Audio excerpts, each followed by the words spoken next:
Hashtag no music, no intro. Football is back. The New Orleans Saints are back and come out in week one against divisional rival Carolina Panthers and make a statement in terms of winning 47-10 in week one. I am going to say that again. They won 47-10 in week one. If your team has not scored 40 points in the NFL season, please do not speak to me. Don't talk to me. You below me. Don't talk to me. I understand that I think this game, and it's one game, but even in this one game, the importance of coaching football matters so fucking much. It is huge. And the offense struggled in preseason. We were hard on the offense in preseason. It seems like they struggled in training camp. But when it was nut cutting time and it was against an NFL team, and I get what's the Panthers and all that, I don't care who the opponent was. Clint Kubiak called an absolute masterpiece of a football game, and the Saints had scored 17 points in the first quarter. The first time they had scored 17 points in the opening game in the first quarter. Wow.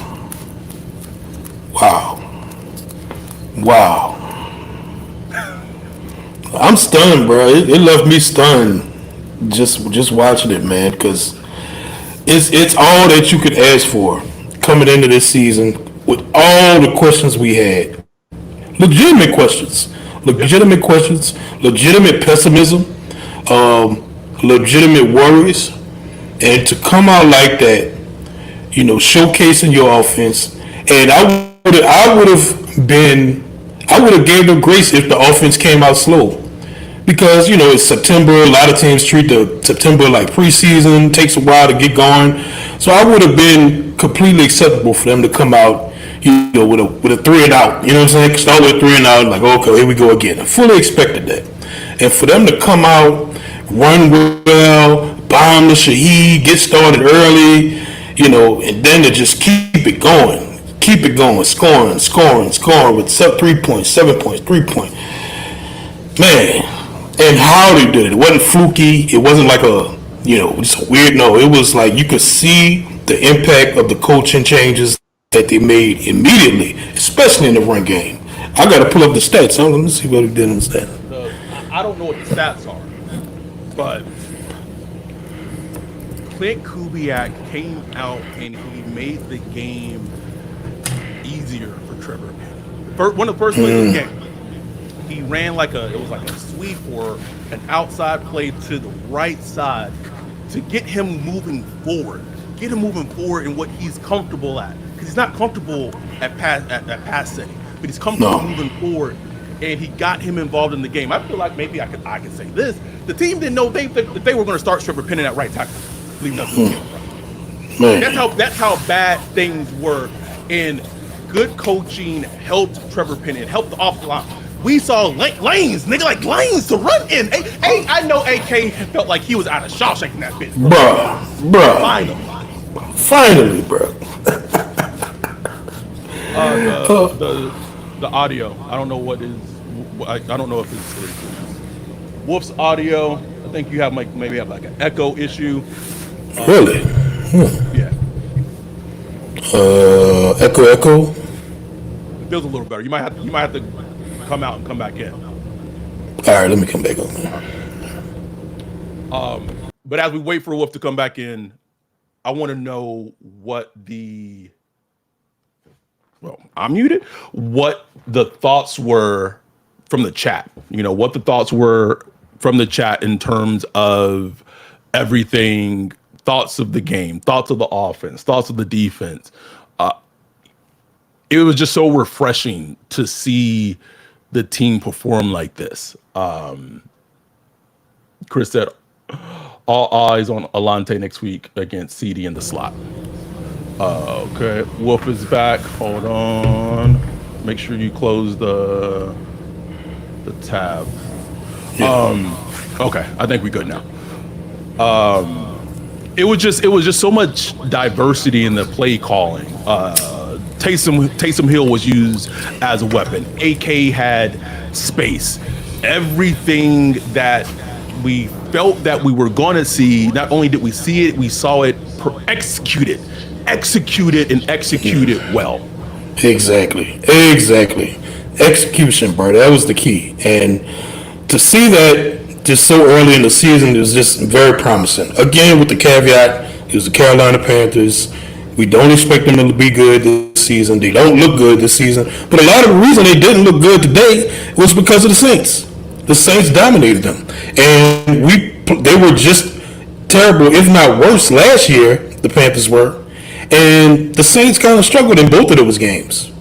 So to come out and be as promising looking as they did, man, like it was a big boost, bro. It just was shocking to just watch, bro. Like, and it's so refreshing just to see the running game with Alvin Kamara, Jamal Williams, Jamal Williams running in for a touchdown, untouched, like 15 yards untouched. We're gonna clip that and post it to social media, bro. We was just in shock in the Zoom, just in shock. Man didn't have a touchdown last year outside of the victory formation, and walking untouched today, Adam. Like, you can't tell me, bro. Come on, man. Sign Clint to a 30-year extension right now. Right now. And listen, there has not been a podcast, a fan base who have been harder on Derek Carr and Dennis Allen than you and I. No question. When they have performed well, we have given them their flowers, and when they have performed bad, we have appropriately ripped into them. This is Derek Carr's just, and I love what Clint did. Clint, I don't want to say he treated Derek Carr like as if he was Jimmy Garoppolo, because I think that's too much of a slight, but he managed Derek Carr extremely well. The run game obviously had a huge factor in that, and when you run well, the rest of the offense was able to open up tremendously. No question about it, bro. That was why the biggest thing I talked about previous weeks was this run game, because it just helps everything. Run game will help the passing game. It'll help the play action. It'll help Derek Carr. Just the way, like you said, the way he managed. What his stats were, 19 of 23. 19 to 23, 200 yards, 3 touchdowns. Take that every day. That's a Derek Carr game. Like, that's the type of Derek Carr game that I would expect to see, that you want to see. You know what I'm saying? Yes. Under 25 passes. He took his shots when the shots were there. When not, he had check downs, and not just, I said check downs, but not just check downs, but shorter to intermediate routes that were easy identifiable, letting his playmakers make plays. That's what this scheme is supposed to do, and that's all I wanted to see. And he did that. He played well, and the thing that I love seeing from the game was, I didn't feel at any point like his time, like he was mostly on time in his throws. He was accurate with his throws, which typically those are things last season that plagued the Saints offense in terms of he was late on throws, his accuracy was bad. That did not happen at all, almost most of all game. Yep. And it was good to see that. Beautiful, man. Beautiful. So they start the game with a touchdown. I mean, we got to talk about the offense, but I mean, should we just talking right now? Let's get to the defense, bro. I mean, that defense, like, they did what you expected them to do, and I mean, at one point, like, the Panthers hadn't done nothing. Like, it was damn near the second, third, going into the third half, and they ain't done shit, bro. Nothing. I said it, bro. I said DA was in his bag today. And listen, I get it, man. Bryce Young, I don't even know if he is Bryce Young a starting NFL quarterback? I don't know, bro. I don't know. Man. But even that said, he looked bad. He looked just as bad, or I think he actually probably looked worse in this game. But the games last year against the Panthers were close. Like those were blood clinking games. The defense was dominant. Partly, and I said this in our Zoom, the Saints played complimentary football today. Exactly. Even special teams. Yes, special teams. Groupie had a great game. Groupie was someone who I was nervous about coming into the season because he was kind of iffy in training camp, iffy a little bit. Every kick, 57 yards, 52 yards, the short ones, all the kicks, good. He had a great game, and this is a game that you're going to need going into next week against Dallas. We're not going to break down the Dallas game. We're not going to talk about it in depth because we want to enjoy this moment. But this is the type of game you would hope that momentum. I'm sorry, Patrick. I'm sorry, but you would hope that momentum and that confidence that came from this game would can carry over into next week.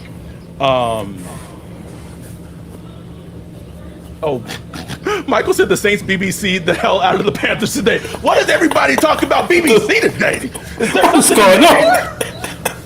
You have to be on the Zoom to understand that, because a lot of BBC. Like, are we talking about the English, the British channel, the news channel? Like, what? I don't think so. I don't think so. Jim said the Saints scored 5 touchdowns and none of them were Taysom or Olave. I will say this: the most hashtag keep pounding. The most worrisome thing from this game is the injuries. You had Marshawn pulled a hammy. You had Foster Moreau get dinged up. Looks like potentially he may have a head injury. Willie Gay gets dinged up. He was kind of injured and banged up coming into the game. So those are like and Lucas Patrick starting on the left guard, who seemed like he played a good game. He gets dinged up. They had Landon Young come in at left guard when he went out. So Chris said Lattimore said he's good when asked in the locker room.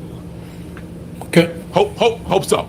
Because if that hammy pulled up against week 1, and Ryan, you said this, like this is the word you had about him missing so much training camp, because you can't mimic NFL speed running with receivers, without having a lot of practice. Right. I mean, because that's all quarterbacks do is run downfield all day, run downfield, stop, start.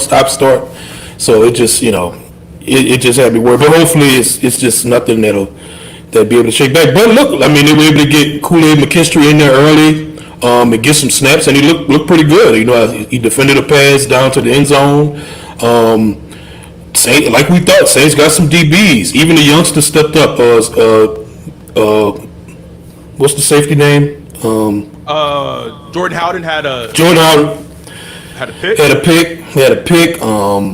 What's funny is that the starting safety outside of Turan was something that was just like, and then you had Will Harris in this game get an interception. Yep. You had Jordan Howden Will Harris got an interception. Jordan Howden had an interception. Turan had a forced fumble recovery, bro. Demario Davis looking like him. I thought the pressure. I don't know if the D line probably didn't get a lot of sacks or hits, but you could see like the pressure from the defensive line. Chase Young was like this dog walking his guy. It was pretty active.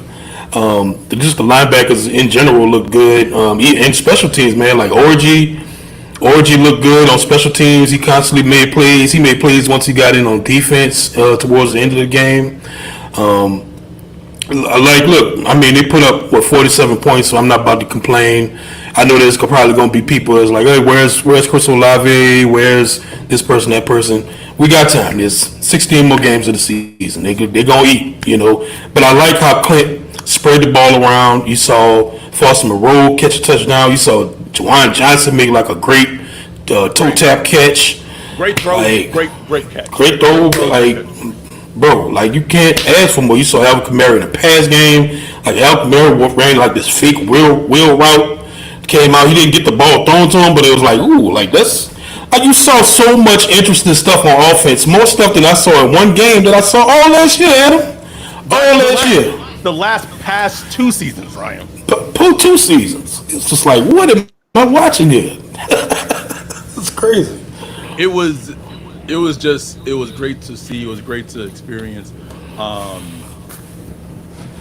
No bigger question. Do we need Lattimore? I say we trade him and get something. No. Like why? Why?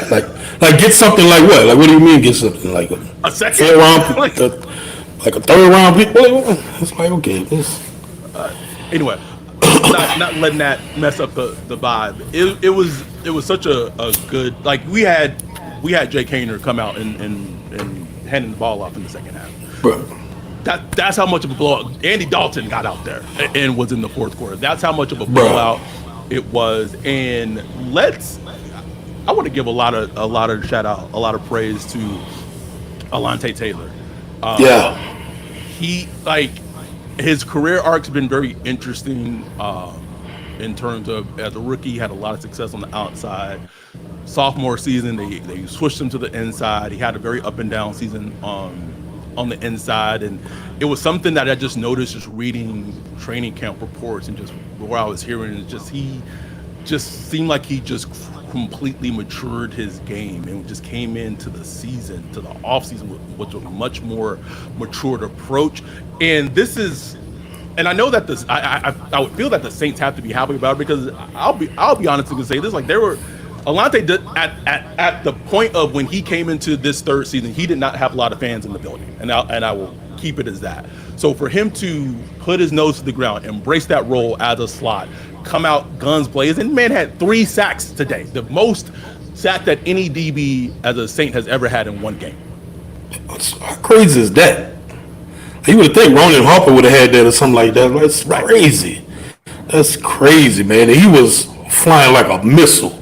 Like him coming in on that blitz, like he was coming in hot, bro. I think Catherine Terrell tweeted he was like the fastest player on the field at one point, like 20.9 miles per hour or something like that. It's like, god damn, like he was coming with it. He was playing physical, making sure tackles. Like you said it, bro. He was dialed in this year. He said it himself. Watched like a lot of the one-on-ones he would do against Chris Olave, and he's just locked in, man. So you can't ask for more than that, bro. Like that's just props on him, man. And I hope he, continues to stay healthy and just have a good season, because we're gonna need it. He's a playmaker on his defense, bro. He is. Here's something crazy, and I'm saying this because Tony brought up this point. O-line, Penning and Fuaga were really good. Also, I don't know who played left guard for us today, Luke Kirkpatrick, but the fact that we didn't hear the name called out at all is a good thing. Absolutely it is. Dante said the entire secondary was elite today. They get a game ball. Honey Badger, Sean, Alontae, Howden, they all bowed out. Think about how crazy it is that the Saints started a 1st-round rookie left tackle today, and it was ho-hum. Just ho-hum, bro. Hold on, bro. Like it's crazy. It's crazy. And I saw a couple run plays where he looked really good. It's just crazy. He had a block that almost sprung a AK touchdown in the red zone where it was, man, it was insane. Just an insane block. And the win is great. I think what is so crucial in this win and how they won, we talked about this in the Zoom, is how it was, what's up, Bree? It was super important for players on the team to get confidence that they needed. Trevor Penning had a pretty decent, he didn't have a great, but he had a good game where it's like, you know what? He's starting week 2. Like there's no, he's not getting benched. He's starting week 2. His confidence got built on. Groupie, who was up and down in the offseason, his confidence got built on. Alontae, his confidence got built on his role in the slot. Man, it is so important for the confidence of these young players to be built on, and a game like this helps in that tremendously. And can we can talk about confidence? Can we talk about our quarterback, not the agenda, Derek Carr out here flexing, throwing pinpoint passes. He talking smack. He going to the crowd like, "What's up, y'all talking about me? Y'all talking about?" I loved it. Nobody has criticized Derek Carr more than us. Like we didn't give it to him, but all we have asked constantly is to show us, bro. Just show us. Show us that we're wrong about you. Go out there and just play well. I don't care. You know, whether it's through Clint Kubiak, through the running game, whatever. Just go out there, play well, and guess what? Your teammates gonna love you. Fans are gonna love you. The dome was rocking. Man, that's all we want, man. That's all we want, bro. That's it. That's all we've been asking for, man. Sherm said, "My question is can the play calling from Clint, along with Carr being efficient, can this produce a winning record?" We'll see. We're gonna find out, man. We will. I don't know. I think I'm not going to say we'll have more. I won't say we have complete answers next week, but I think next week will be very, very telling. Very. You're going against a better defense. You're going against a better team, and the things that may have worked in this game and may have came a little easier. Like if there's hiccups along the way, how does that look? And I think that will be a little more telling. But I'll say this, and I wanted to say this for the preview pod. Something that gives me just a little bit of encouragement is, and I'm not saying it's going to be the same defense because I know Dan Quinn isn't with the Cowboys anymore. He's not the defensive coordinator. But we saw in the playoffs last year when the Packers took on Dallas, who is the Packers head coach? Why am I? LaFleur made a concerted effort of a game plan that were to neutralize Micah Parsons, neutralize their defenders, and put his offense and offensive line in position to succeed. And Clint Kubiak comes from that same brain trust, so I would feel like a plan will be there. The plan has to be executed, but there will be a plan there.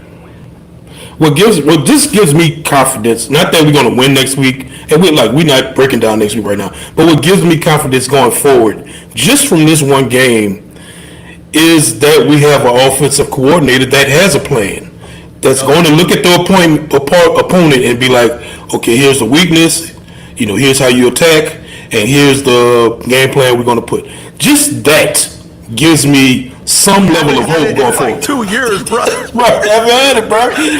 So that gives me hope. I'm not saying Saints are going to win a bunch of games. This is a week to week proposition, and the level of difficulty will only get harder from here on out. So you can't expect them to put up 47 points every week. It's just not going to happen. But to start like this, you couldn't ask for more. You couldn't. Shout out to our dude James Smart with the $4.99 super chat. I am refreshingly surprised. 40 points. Carr flexing. Who would have thought it? Not me. Not me, bro. Not me, bro. I was just like, man, can he just win? I was like, just find a way to win. That's all I was hoping for, honestly. Just get a dub. Can we get AK paid, please? This game alone just proved what we've been talking about for years now. Like it's not him. He's not the problem. I don't care if under 4 point yards per carry past couple years. It's not his fault. It's the same guy. Well, okay, maybe he has lost a step or two the past couple years, but nothing dramatic, man. The dude is he's still him. He's still him. You give him the lanes, you give him the throwing lanes, you use him in the passing game, smartly, you give him space. The dude's gonna produce, man. Like he's still the number one running back, the number one playmaker on the team, in my opinion. Absolutely, and it was so good. Getting back to Clint, seeing the emergence of like the screen game again, and it was a little different. It wasn't like just the Sean Payton screen. Just it was the wide put AK on the as a wide receiver, so like kind of like that jailbreak screen, and you pass it on like as he's a wide receiver, you kind of saw like the swing pass with AK, and he had Trevor Yeah. Penning as his lead blocker. So that's a one. Bruh. Like it just Clint Beautiful. gave his playmakers a chance and put them in positions to succeed, and they played well. You cannot ask, that's Clint, and then also, and I feel like the game plan for Derek Carr in this offense, and I think Week 1 showed it. They just want Derek Carr to just be the point guard, bro. Like you don't That's gotta go it. out there. You don't gotta go be Superman. You don't gotta go be Patrick Mahomes. You don't gotta be Josh Allen. Just run the offense and be the point guard. Give the ball to our playmakers, and they will go out and make plays. And that's it, bro. That's it. That's it. And you have a defense that could keep you within games. You're not. Yes. Hopefully, if the defense continues to play well, you're not in situations where you're down 17 points or 21 points where you just gotta sit back and drop back. Yes, that's going to happen at some point in the season because that's just the NFL. But for majority of the season, they should be within the range where you have the whole playbook available to you, so you'll be able to manage things. And like you said, man, like just the screen game, just the diversity of play calls they had. I saw like Rashid Shaheed come in, he called a screen, but then he like cut it back out. I was like, man, like this is just blowing me away. Just modern NFL things. Like, who would have thought? Modern NFL thing, man. It was good. The vibes were good.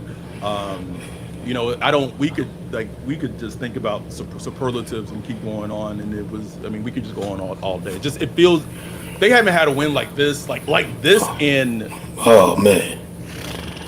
Whew. I can't remember. I can't think because like I said on the Zoom, even like the Patriots blowout we had last year. It was in New England. It was just kind of like it was a good win, but it was kind of like something fugazi felt kind of fugazi. It was like this team is really bad. You know what I'm saying? And the Panthers might be bad too, but just the way it looked, it just felt different.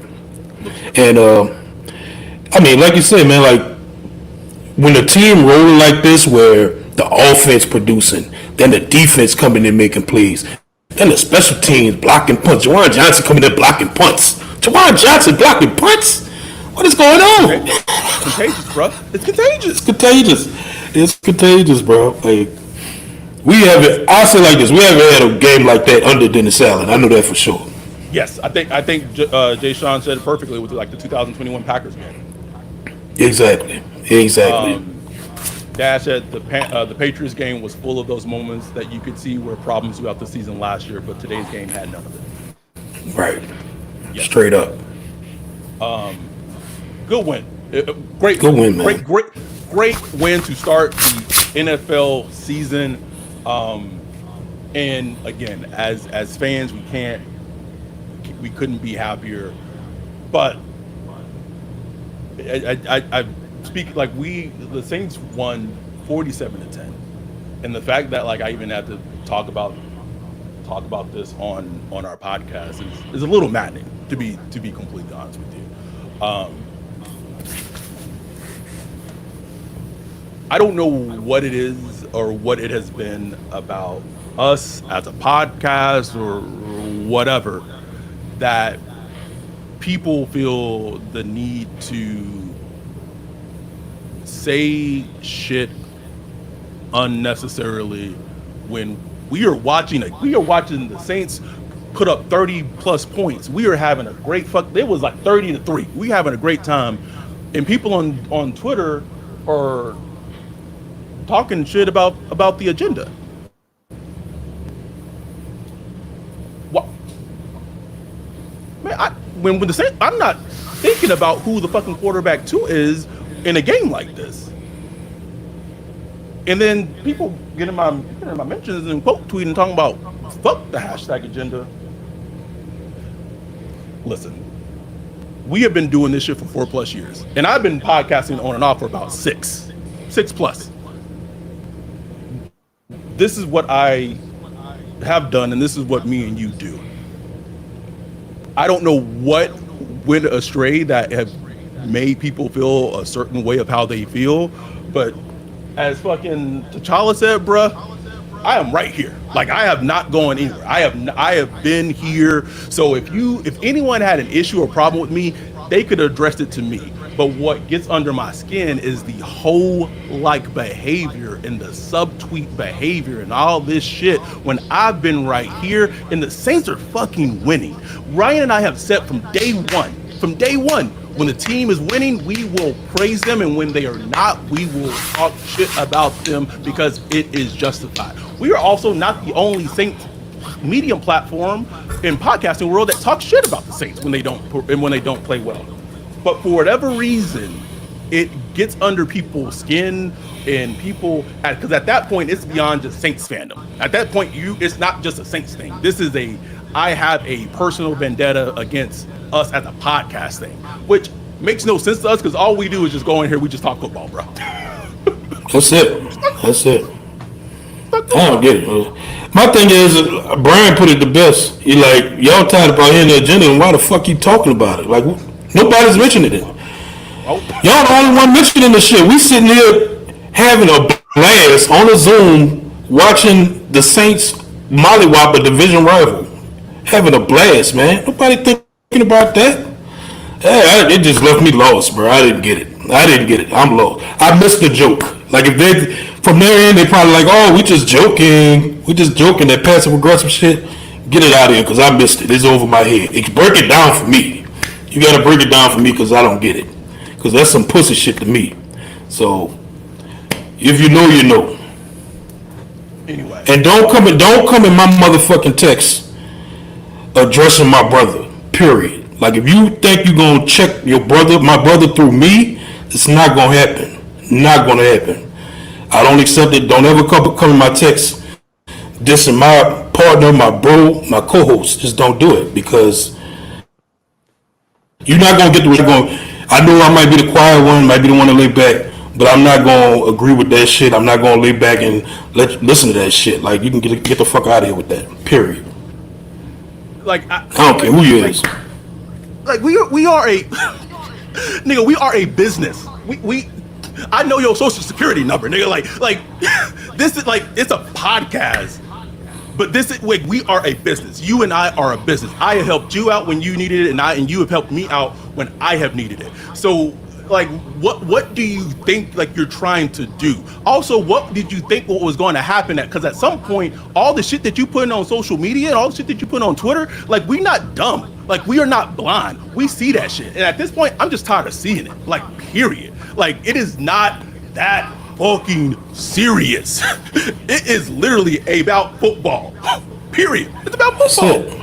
I've had too much loss in my life and too much shit that's happened in my life recently that I don't need the extra drama. I don't. It's not that serious. Hello. So we gon' keep shit buck. We gonna keep doing it like we have been for the last 4+ years. We have not changed our energy one iota. And if you're with us, you with us. And if you're not, you're not. But that's all I'm gonna say about it. The Saints fucking mollywopped their division rivals. James Smart said they were so ready to say, I told you so. Crazy. Thank you for the super chat, $1.99. Hey, get over yourself. Get the fuck over yourself, man. Please. What are y'all talking about? Dash said there's agreeing to disagree, but then there's constantly making veiled tweets anytime the point of the disagreement comes up. What are we doing, bro? Am I tripping? Am I tripping? Okay, thank you. Week one, bro. They just pulled the panties down from the Panthers, bro. Put them down. But through the mattress. Long stroke that. Hashtag keep pounding that. But it is what it is, man. We appreciate y'all who have been with us, who support us, who have been here along the ride. And, you know, if you've been with us, you've seen where we've come from, and you've seen where we are and where we hope to continue to grow. Because this is not something where we want to say just stay stagnant. We want to continue to grow. And so if you are helping us grow and you are supporting us. We appreciate that. We got 40 Much love in the chat right now, and this is hopefully just a start, man. Oh, we got Mr. Fernando in from Brazil in this bit. Oh, Fernando. Go. That was probably racist. I'm sorry. Racist as hell, bro.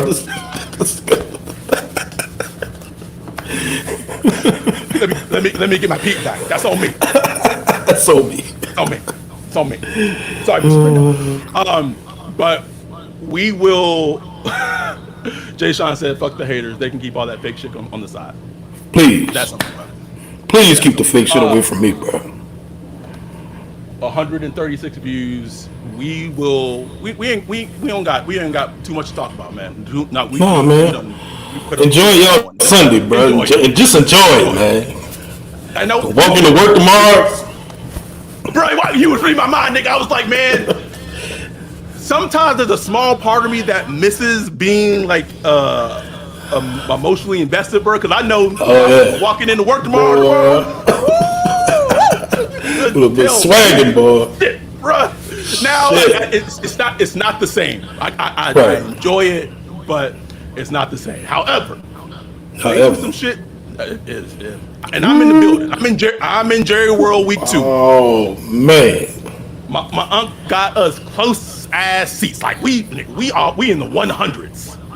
Ooh shit. If them niggas pull it off next week in Jerry's World, and I'm in the building, my God. Clint Kubiak, boy. Clint Kubiak, you want to go down in history? We'll get there. We'll talk about that later this week. We'll talk about it. Talk about it later this week. Thank y'all for joining us. Thank y'all for supporting us. We love y'all. We appreciate y'all. We'll be back Wednesday for the preview pod, I believe. And we will keep this shit going. We appreciate it. We love y'all. With that, we're out. Peace.